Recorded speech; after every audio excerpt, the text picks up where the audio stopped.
Será que existe alguma relação entre o movimento das placas tectônicas e o clima?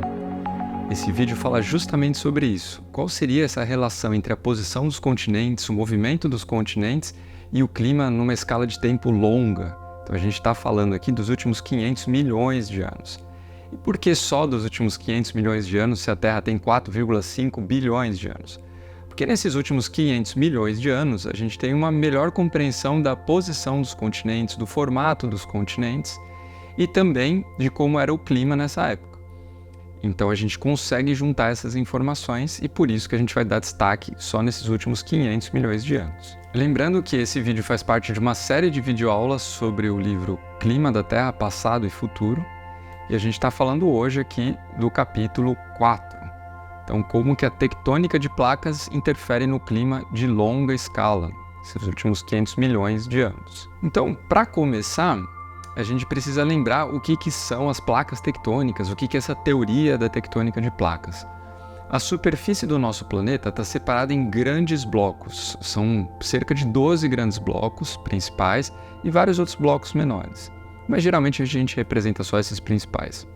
E o que é isso? São blocos que se separam, que se movimentam ou que se aproximam, que tem um movimento relativo entre eles. Se você quer uma aula detalhada sobre esse tema, coloca aqui nos comentários que eu gravo depois, porque hoje eu vou falar bem rapidamente da tectônica para focar mais na parte do clima. Mas é a tectônica de placas, esse movimento da superfície do nosso planeta, que mantém a superfície viva, ativa. E ela pode ser resumida aí em dois movimentos principais. A gente tem um movimento de separação das placas. Então, por exemplo, lá no meio do Oceano Atlântico, a gente está separando, né? Ou seja, a América do Sul está cada dia mais distante da África. E por que isso acontece? Porque lá no meio do oceano existe uma dorsal, uma grande rachadura aqui no fundo do oceano, onde essas placas se afastam. E no que elas se afastam, esse espaço é preenchido por magma. Não existe uma grande camada de magma no interior da Terra. O magma se forma em regiões específicas. O magma é essa rocha fundida, essa rocha em estado líquido. E aí, essas placas vão aumentando de tamanho, porque na medida que ela afasta, ela é preenchida, se forma um novo pedaço dessa placa, um novo assoalho oceânico, um novo fundo do oceano. E na outra ponta, essa placa afunda por baixo de outra. Por quê? O volume da Terra tem que ser constante, né? Ela não está nem expandindo nem contraindo. Então, se de um lado abre, de outro lado tem que sumir com essa placa. Então, ela entra por baixo de uma outra placa. E aí, como o nosso planeta é redondo, para conseguir ajustar essa geometria, a gente precisa de algumas rachaduras nas placas, que geram um movimento lateral entre placas em algumas pequenas regiões.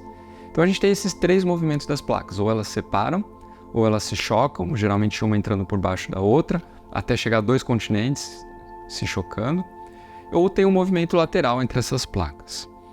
Muito bem, mas como que isso interfere no clima? Se a gente pensar aí nos últimos milhões de anos, nosso planeta mudou muito. E a velocidade dessas placas parece pequena, é mais ou menos a velocidade que sua unha cresce. Mas se a gente acumula essa variação aí de milímetros por ano, ao longo de milhões de anos, essas placas andam milhares de quilômetros. Então vocês estão vendo aí o movimento dessas placas nos últimos milhões de anos. E aí a gente percebe que às vezes esses continentes estão mais concentrados na região do Equador ou eles estão mais concentrados na região polar. E isso vai interferir na possibilidade de acumular gelo ou não em cima do continente. E esses momentos em que a Terra esfria e tem gelo acumulado sobre o continente, a gente vai chamar de momentos glaciais ou de glaciações. E aí quando a gente olha para essa escala de tempo que a gente está tratando aqui, os últimos 500 milhões de anos, a gente percebe que a gente tem uma maior parte do tempo uma Terra sem gelo permanente sobre os continentes, mas a gente tem alguns momentos, por exemplo aqui perto de 400 milhões de anos, 430 milhões de anos, ou um período grande aqui, perto de 300 milhões de anos atrás, em que boa parte da superfície da Terra, ou pelo menos uma grande parte, estava coberta por gelo. E mais recentemente também, né? Só pensar hoje, por exemplo, o Polo Norte ou principalmente a Antártica, uma grande massa de gelo cobrindo o continente. E para esses momentos a gente dá o nome de glaciais, momentos glaciais. E a gente pode ter aqui uma divisão em mais extenso ou menos extenso. Então, onde o azul está mais escuro nessa figura, são momentos em que essa expansão do gelo foi maior, tinha mais gelo cobrindo as rochas do continente. E como que a gente sabe disso? Bom, pelo registro que as próprias rochas guardam. Lembra que a gente falou umas aulas atrás dos diários da Terra? Então a gente consegue dizer quanto de gelo que tinha, onde que o gelo estava distribuído. Então, qual que era o cenário que a gente tinha aí cerca de 300 milhões de anos atrás? A gente tinha um grande bloco continental que era chamado de Gondwana, que era formado pelo que hoje a gente chama aí de América do Sul, África, Oriente Médio, Índia, Antártica e Austrália. Esses blocos estavam todos juntos, um pouquinho diferente do que eles são hoje. E essa figura mostra onde estava o Polo Sul em cada época. Então, 500 milhões de anos atrás, 380 milhões de anos atrás, você vê que estava... O que isso quer dizer, né? O Polo Sul está bem no meio dessa massa. Quer dizer que esses continentes todos estavam ali no Polo Sul. E nos polos, a Terra é mais fria, porque chega menos luz do Sol. Então, aumenta a possibilidade de acumular gelo. Então, quando os continentes estão nessas regiões polares, existe uma oportunidade maior de aumentar essas massas de gelo e aumentar esses períodos glaciais. E aí, lembra que a gente falou lá na aula sobre feedback e retroalimentação? Então, nesse caso, quando o gelo aumenta, ele reflete mais a luz do Sol, e à medida que ele reflete mais a luz do Sol, a Terra esfria. A Terra esfriando, aumenta a quantidade de gelo, que aumenta o reflexo da luz do Sol, então é o efeito que se autoalimenta. E aí a gente tem aqui, então, a posição do Polo Sul em relação a essa massa continental. Então a gente vê que esses continentes foram caminhando, passaram ali pelo Polo Sul. E aí temos aqui as setinhas apontando a direção de movimento das geleiras. Nossa, como é que será que a gente sabe disso? Bom, quando as geleiras caminham sobre o continente, quando elas deslizam, elas vão arrastando vários blocos de tamanhos diversos. E quando esses blocos estão na base da geleira, eles vão raspando na rocha que está por baixo. Então, o que vocês estão vendo aqui na figura são estrias, são esses sulcos, essas marcas causadas por uma geleira que passou por aí com blocos, arrastando esses blocos de rocha por cima desse pavimento, desse chão. E aí a gente consegue determinar a direção para a qual essa geleira caminhou. Então, olha só que legal. A partir das rochas a gente sabe dizer onde existia gelo ou não no passado, e a gente sabe dizer também qual que era a direção, o sentido de fluxo dessas geleiras, que é bem natural. As geleiras fluem devagar, mas fluem. Então a gente consegue saber que, pelo menos em partes, nesse período, cerca de 300 milhões de anos atrás, a gente teve uma maior permanência do gelo no planeta, provavelmente porque esses continentes estavam concentrados no Polo Sul. Então, essa é a primeira ideia aí de como que a tectônica de placas pode alterar o clima, mudando a posição dos continentes. Então, se os continentes estão mais próximos do Equador, a tendência é que não tenha gelo cobrindo os continentes, porque é mais quente perto do Equador. Se os continentes estão concentrados nos polos, possibilita um acúmulo de gelo. Então, isso vai mudando o clima também. A gente consegue, com essa ideia, explicar esse período longo de geleiras, aqui perto de 300 milhões de anos atrás. Mas períodos curtos, a gente não consegue explicar dessa forma. A gente vai ter que pensar numa outra explicação. E aí, com essas reconstituições que a gente pode fazer da posição dos continentes no passado, a gente pode fazer modelos. Então, a gente tinha esse grande bloco continental que foi caminhando para norte, se chocou com os outros continentes que existiam naquela época, formando um grande supercontinente que é chamado de Pangeia. A gente pode tentar pegar isso que a gente conhece e tentar reproduzir num modelo. Então, em cima é a reconstrução dos continentes, embaixo a gente tem uma simplificação desse formato para conseguir rodar isso num computador, e a gente tem que colocar as condições de contorno, como a gente falou algumas aulas atrás. Então, nível do mar, composição da atmosfera, elevação, se tinha montanha, se não tinha, a gente tem uma razoável certeza sobre essas coisas com base nos registros encontrados nas rochas. Então, é possível modelar como que seria o clima nessa época em que a gente tinha um supercontinente. Os dinossauros viveram nessa época, só para contextualizar um pouco. E como que seria então esse clima? O modelo mostra para a gente que a gente teria aqui em cima, né, um mapa de precipitação. Então, onde está amarelo é pouca chuva, um lugar árido, um deserto. E nas partes verdes, quanto mais escuro, mais chuva. Então, olha só que interessante. De certa forma, esperado, né? A gente tem uma maior concentração de chuva nas bordas do continente, é o que a gente observa hoje em qualquer continente, porque a umidade vem do oceano, e à medida que ela entra no continente, vai chovendo e a nuvem vai ficando sem água, até chegar num lugar que não tem mais água para chover. E é interessante que quando a gente compara esses dados do modelo com dados das rochas dessas regiões, a gente vê que está fazendo sentido. A gente tinha grandes desertos, inclusive aqui no Brasil, a gente tem aqui interior de São Paulo, Paraná, rochas dessa época que registram um grande deserto árido. A gente tem também a umidade do solo aqui na figura de baixo, mostrando que, de fato, se deveria ter florestas aqui nas bordas da Pangeia e um grande deserto no centro desse supercontinente. Bom, o que chama atenção quando se faz esse modelo? Que a gente consegue reproduzir o que está registrado nas rochas com relação a essas vegetações. A gente tem fósseis de plantas, tem registros de desertos, por exemplo, vaporitos, que são depósitos de sal que se formam quando lagos evaporam. Então a gente sabe que o modelo está simulando bem. Só que para ele conseguir simular bem, foi necessário aumentar muito a quantidade de CO2 na atmosfera. Porque, mesmo sendo um continente gigante aqui com a maior parte no Equador, uma parcela desse continente estava bem perto dos polos, então teria um potencial de ter gelo. E a gente não encontra rochas com gelo. Tudo indica que a temperatura da Terra era bem mais quente do que a que a gente tem hoje. Cerca de 10 a 15 graus, em média, mais quente do que a de hoje. Então era um mundo totalmente diferente. E aí precisa aumentar essa quantidade de CO2 na atmosfera para explicar os registros que se tem, para o modelo conseguir simular essas condições.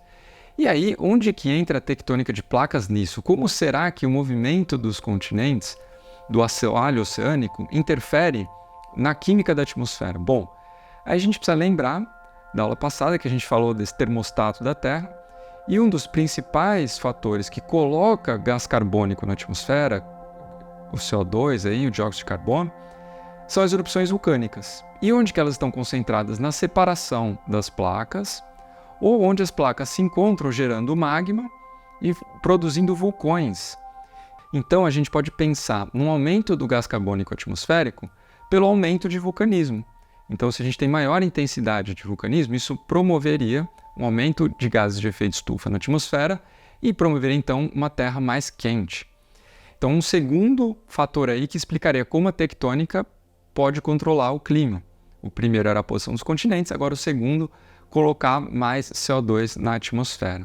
E aí, a gente tem dois mecanismos possíveis relacionados com esse aumento do CO2 na atmosfera.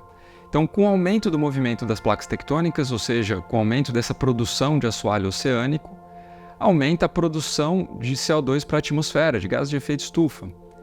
Quando esses gases aumentam, aumenta a temperatura da superfície, aumenta a chuva, mais água evapora, aumenta a vegetação, porque tem mais disponibilidade de água, e isso aumenta o intemperismo. A gente falou disso no vídeo passado, que é um processo químico que acontece com as rochas, dissolvendo as rochas, e que ajuda a tirar o gás carbônico da atmosfera, ou o dióxido de carbono, né? Tirar o carbono da atmosfera. Então, quando aumenta a temperatura, aumenta a chuva, aumenta a vegetação, aumenta o intemperismo, que tira uma parte desses gases da atmosfera, reduzindo o efeito estufa e reduzindo, então, a temperatura da Terra. Seria um mecanismo de autorregulação. E qual que seria o oposto? No momento em que a tectônica está mais calma, tem menos produção de assoalho oceânico, menos vulcanismo, diminui a entrada de CO2 na atmosfera, de gases de efeito estufa. Isso reduz a temperatura da superfície, que reduz a quantidade de chuvas, que reduz a quantidade de vegetação, reduzindo assim o intemperismo. Com o intemperismo reduzido, reduz essa absorção de CO2 da atmosfera, por esse processo químico, né? E isso gera um aquecimento, porque aí começa a aumentar a concentração desses gases na atmosfera. Então isso explicaria esse balanço entre o movimento das placas, aumento de vulcanismo, aí leva um tempo para esse processo se equilibrar. Então nesse tempo que leva para o processo se equilibrar, você pode ter esses momentos de aumento das geleiras. Resumindo esse ciclo, então a gente tem a entrada de gases de efeito estufa pelo vulcanismo, os gases chegam na atmosfera, e uma parte desses gases é absorvida pelas reações químicas que acontecem no intemperismo. E aí entra um terceiro fator que também é controlado pelo movimento das placas tectônicas, que é a geração de montanhas. Então essas grandes cadeias de montanhas, o Himalaia, a Cordilheira dos Andes, elas são formadas pelo movimento das placas tectônicas. E por que essas montanhas são importantes para o intemperismo? Porque é uma grande superfície de rocha exposta à água. Então isso acelera as reações químicas, isso possibilita uma maior troca da atmosfera com as rochas. Então, nesse momento em que você tem mais montanhas no planeta, o intemperismo aumenta também, aumentando a absorção desses gases. Então, seria uma terceira forma de como a tectônica controla o clima. Para ilustrar essa ideia, a gente pode pegar aqui a maior bacia hidrográfica do mundo, que é a do Rio Amazonas, que ocupa uma região gigantesca aqui da América do Sul, e a gente tem alguns rios que nascem aqui nos Andes, mas a maior parte da bacia está em áreas baixas, uma boa parte aqui no Brasil. E quando a gente olha o material que esses rios entregam aqui para o oceano, principalmente a parte dissolvida ou material fino em suspensão, a gente vê que 80% do material vem dos Andes. Então olha só que interessante, a maior parte do material carregado pelo rio é produzida na menor região da bacia. Isso mostra como é importante ter essa cordilheira para a produção de material. E por que isso? Porque tem terremoto que fratura essas rochas, tem geleiras que ajudam a desgastar essas rochas, aumentando a quantidade de partículas, e quanto menor as partículas, mais fácil da reação química acontecer. Então, nessas regiões montanhosas, o intemperismo é intensificado, ainda mais em regiões chuvosas, como a gente tem aqui nessa parte leste dos Andes. Então, olha só que interessante, né? A gente viu 3 formas como a tectônica pode afetar diretamente o clima nessa grande escala de tempo. A gente tem a posição dos continentes, a gente tem a quantidade de vulcanismo, que joga esses gases de efeito estufa na atmosfera, e a gente tem também a criação de montanhas que aumenta o intemperismo químico e aumenta, assim, a absorção desses gases da atmosfera. Ainda existem outros fatores ligados com a tectônica que está mais relacionado com a circulação oceânica e com a circulação atmosférica, porque nessa escala de tempo a gente movimenta essas placas, né, elas movimentam os continentes e muda essa circulação. Só que isso é tema para os próximos 2 vídeos, porque a gente precisa falar também dessa relação com o oceano. Hoje era para falar mais desse aspecto geral, ligado diretamente com a tectônica. Se você está gostando desse conteúdo, considere se inscrever aqui no canal e compartilhar esse vídeo com alguém que você acha que pode se interessar. Te vejo no próximo vídeo.